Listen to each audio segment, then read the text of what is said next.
on the next slide. So in this another figure, this is the supply chain of mud crabs from Misamis Occidental to retailers in Lanao del Norte. So again, this figure is a result of the study of Sullivan and Puudon in 2014.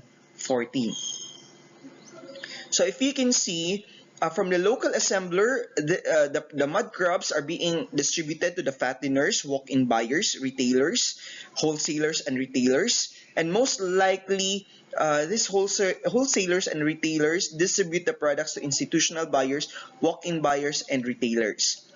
And remember, in the supply chain, there are some processes that adds value to the commodity.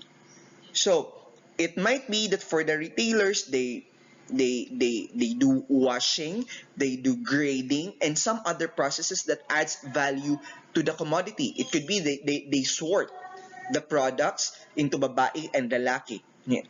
Babae nga crab, lalaki nga crab, or they separate the small, the medium, and the large, and the jumbo. No, kaya naman mga taong nga ginahan og mga katong mga dagko na gyud, like para kadagko sa mga lobsters. Yan ana. So those processes already adds value because katong mga gagmay, it could be that those smaller mud crabs will have a lower prices compared to the extra large nga mud crabs. That is already value adding, wherein the people or the participants in the value chain already add value. Na ilan ang gisort daan, the good one, the bad one, the small, the medium, the large.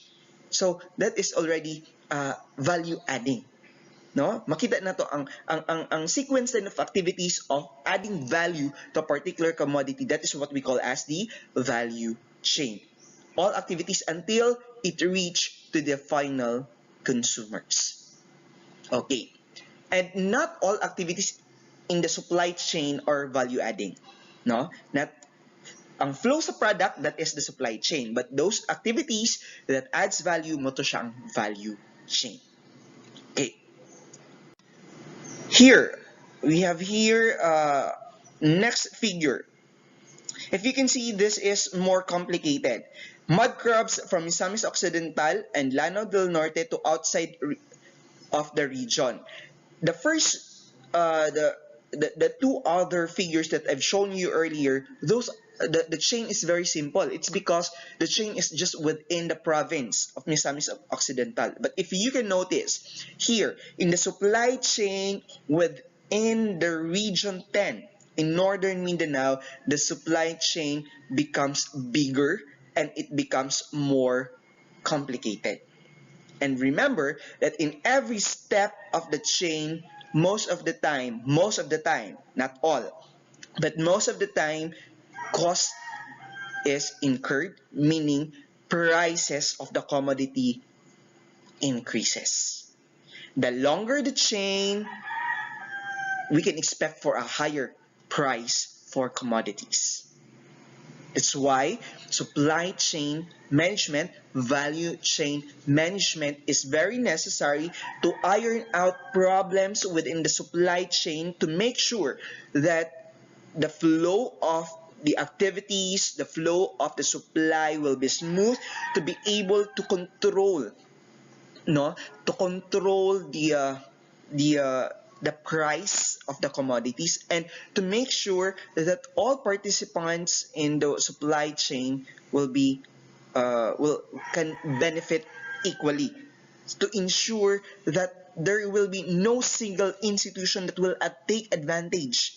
No, dapat all participants will have an equal sharing of profit within the supply chain, and it will not be manipulated by few. So reasons for supply chain management. Actually, I already discussed to you different reasons why we need to study, or why there is a need for management in supply chain. So basically, number one is to improve operations. That is very basic. So if we are going to to understand the supply chain of a particular commodity, then we can resolve problems. No, if there are people that are manipulating the supply chain, then we can find solution to that so that they cannot manipulate the operation. Na sila ra mabulahan, then some other participants in the supply chain ang agrabyado. So it can help in improving operations, and also through supply chain management, diba, in supply chain somehow we can incorporate value chain, and in adding value in a particular product we can incorporate total quality management, we can incorporate improvement of the product, improvement of the quality of the commodities, so that it can add value, we can command for a higher price, and it can satisfy at the same time our consumers. So if we can perform the supply chain management, somehow we can look for better suppliers. No, we can look for better suppliers. We can perform proper forecasting of supply so that we can avoid delays, and we can look for multiple suppliers if there will be problems on the supply of our inputs. Through supply chain management, we can also somehow ensure proper timing of supplies that is related to forecasting, and also we can ensure well orchestration of activities, meaning we can ensure efficient uh, conduct of the different activities to improve the operation, of course, to lessen, to lower down our operation and distribution cost. That is very important. Second is increasing levels of outsourcing. So, uh, in some situations, in some situations, there are times that it's good that we only have one suppliers, and there are situations that it will be good that we have multiple suppliers. Having multiple suppliers can bring multiple benefits or multiple advantages. No, so if we can, through supply chain management, we can increase the level of outsourcing. We can increase or expand our number of suppliers in such a way we can select the suppliers which can offer the best quality of supplies at the same time, uh, offering reasonable prices, and those suppliers which can provide with timely delivery of supplies. That's another benefit of doing supply chain management. Then another reason, we manage the supply chain because of the increasing transportation cost. So if you can observe from time to time, the cost for diesel, for gasoline, for those petroleum products are increasing. No, pila na, if it's pila ang per liter, it's 50 plus, it's running almost 60 pesos. And of course, for traders, for businesses which uh, which has logistic functions in the delivery of the products, they really need to transport their produce. And of course, with the increase of the prices of those petroleum products, they will add up the prices to the commodities. The cost they incur, they will add that one to the price of the product. Who will suffer? Consumers. So with that, there's a need for supply chain management so that we can find the shortest route, proper scheduling, timing of the delivery, proper scheduling of the delivery so that we can dili ba kalas ang gasto in transporting or in performing logistic functions uh, in the business. Then another is competitive pressures. So there's a need for management of supply chain because there is a competitive pressure. Actually, there is a very strong competitive pressure. Pressure due to the volatility of the preferences of the consumers, preferences of the customers. Remember, you as customers, your taste and preferences changes from time to time. Imong crush karon, pagka next week lahi na pod imong crush, lahi na pod imong nabet. Sa una imong bet nimo imong classmate nya karon kay pagkadugayng nasumhan ka lahi na pod imong gusto. Sakto? So that is also same in agribusiness. Like from time to time, tastes and preferences are changing. So producers of commodities are being pressured and challenged to offer something new. They are pressured to add value to the existing product so that people or consumers will continually patronize their product, to continually patronize their produce, so that there should be proper management, proper improvement of the products, proper flow of supply, so that they can gain competitive advantage by lowering their costs and offering distinctive products to the market. So that is uh, another thing. And remember that through supply chain management, it can improve product quality. And aside from product quality, if we can manage well the supply chain, we can reduce the lead time. If we talk about the lead time, that is the time it takes from the time you order and time the product was delivered. So with the proper supply chain management, we can shorten the lead time that could lead to greater satisfaction of the consumers. So that is another benefit if uh, we perform supply chain management. Another thing is increasing globalization, especially in starting the year 2015, the free trade was fully implemented, wherein the quantitative restriction of the different imported products were lifted, meaning there is already an ease international presence of foreign products in our country. And our local producers are being pressured to to compete with those imported products. That's why management is needed in the supply chain so that they can also compete well. No, nga, aside from the mentality of the Filipinos that we tend to patronize first imported products, if our local producers can produce better products than those imported ones, maybe in terms of quality or in terms of cost, then somehow happy atong mga farmers, happy atong local producers. That's why management is very necessary in supply chain. Another thing is due to the increasing importance of e-commerce, online selling is very in this time. So local producers should also incorporate management in the supply chain by adapting these different platforms of selling and promoting their products by using online selling, since that is the in thing at the moment. So local producers should also incorporate that in their in their business, so that they can go with the flow, they can take advantage of the benefits of this e-commerce or online selling. So management is very necessary, and the supply chain management is necessary due to the complexity of the supply chain.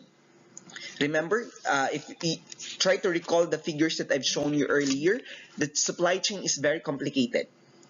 And remember, when you do forecasting, there are some uncertainties. There are some uncertainties in forecasting supplies, in forecasting demands. There might be quality issues in the product that we produce, issues on the quality of the product when it reach the final consumers in the local production, problems on machine breakdowns and the like.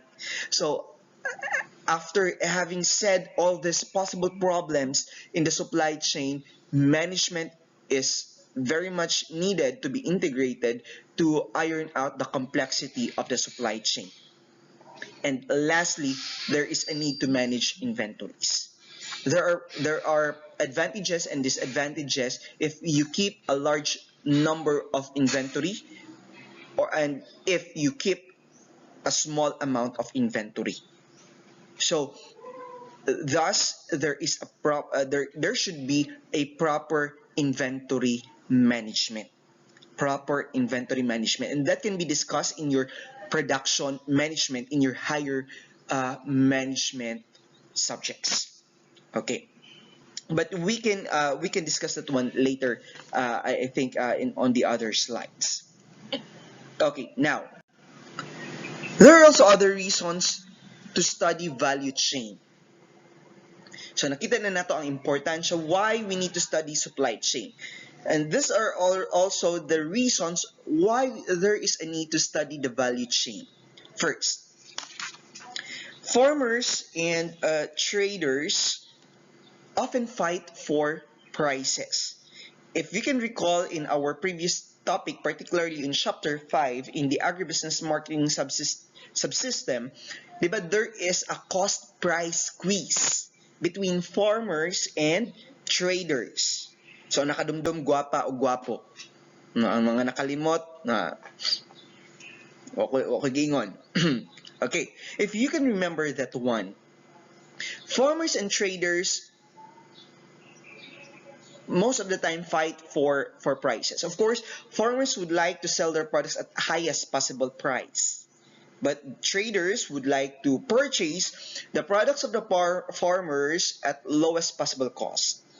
So here comes the confrontation, here comes the negotiation function so that they can compromise, they can meet halfway, and they can decide for a price that will be okay for the farmer and okay for the trader. Okay, so sir, asa man mosulod ang value chain ana? So mosulod diha ang value chain in a sense that we need to study the value chain so that we can understand how the farmers produce the product, we can study the quality of the products of the farmers, and we can study how the traders react or how the traders behave in performing their trading functions. Ingon ani manggod ang gakahitabo. Okay. There is a trust issue between these two sectors. Trust issues between farmers and traders. O dili lang kamo ang trust issues no sa inyong mga love life, but also farmers and traders have their trust issues. Okay, inyohang unsa man inyong mga trust issues sa inyong mga relationships? Ay wala day mo uyab sa. Proceed ta with the farmers. Ingon ani ni siya. There are times that some farmers, not all some farmers ilang ilaron ang traders. They ila the traders in a sense that example sa unsa ka nga commodity, let us say mais. Sa isa ka sako nga mais, there are times that farmers katong mga gipangbukbok nga mga mais, those substandard nga mga mais, ibutang nila sa bottom of the sack. And then ang ibabaw is katong mga nindot. Pero pag tanaw sa traders, of course di man na ukayon ni trader no ukayon hantod sa ilalom dili man gyud na. So pag tanaw okay sige mahal ang so sige paliton na mog mahal. Unya pag baligya di ay dayon ni trader dito kang milling company nya random man na ilang pag-test, ila man ng tusukon, ila man ng buslutan at different side of the sako, pagkakita, uy, daot man barato ra akong palit ani, gansi na si traders. 'Di ba? So na mga instances ngayon na even gani ka ng mga prutas like mangga, ang sa ibabaw mga hamis kayo, mga nindot kayo og mga pamanit dili lata but wata kabalo ang mga nasa tunga-tunga, mga dili maayo nga quality. So there are really farmers who exercise those one, which loses the trust of traders. So isa na siya nga problema. And then on the side of the traders pod, napoy mga traders nga mga way batasan pod. Ngano man, naiuban nga they use defective or inaccurate nga mga measuring tools. Na mga timbangan nila nga atrasado og mga 3 ka kilo. So ang pagpalit niya kang farmer kuan na ni inka 50 ang pag-estimate ni farmer 50 kilos isa ka sako, but then dito sa timbangan ni traders 45 ka kilo ra. Adjusted da ito, manipulated di ito. So nakagain si traders og 5 ka kilo. So additional na to sa iyahang income. So makita nato ba mga not ethical and not good practices that ruin the relationship between players in the supply chain. Diba? I mentioned earlier that relationship between the supply chain is very important. So we need to study how these farmers, how these traders work, how they perform their job, how they perform function, how they perform value adding to the commodity. So that if we can identify loopholes, if we can identify problems and not good practices, at least we can correct. At least we can incorporate corrective actions to be able to make the flow of the supply smoother. We can, so at the bottom line here is we can resolve issues and problems, and we can restore the good relationship between farmers and traders para happy ang heart. Okay, sana all. Another thing, small-scale farmers are often at this advantage, especially if you can still remember in chapter 1 that the average farm size in the Philippines is just about 1.91 hectares per land holding. So farmers have this small farms. So of course, if they have small farms, they only have low volume of production, no. So if we can understand, no, this situation through studying value chain, we can help these farmers. Okay, if we will just let them do their own thing individually, then of course si farmers cannot take advantage of discounts sa pag-purchase og mga inputs kay gamay ra man iyang paliton, and in selling the product, of course the farmer will have a very low bargaining power in negotiating for the price, since their volume of production is just very limited. So if we can understand all these things by studying the value chain, somehow we can coordinate and we can organize these farmers into cooperatives or organizations so that they could increase their bargaining power, and they could somehow command for higher prices for their products. And of course, para dili pud sila madaog-daog with the traders. So there's that is another important reason why we need to study value chain. Then another thing is that farmers often lack information about market for their produce. Ato na ning na-discuss in marketing subsystem that this is a very big problem. No, the common reason why prices at the farm gate, no, the farm gate prices are very low, it's because farmers has no full access to market information. So market information is very important so that farmers will be aware on what is the real value of their product, because they can be fooled by the middlemen, they can be fooled by traders. So if we can identify that in this particular commodity, in this particular area, there is a poor flow of information, then somehow we can extend help. No, we can tap government agencies to be able to provide complete and reliable market information for the farmers. Okay,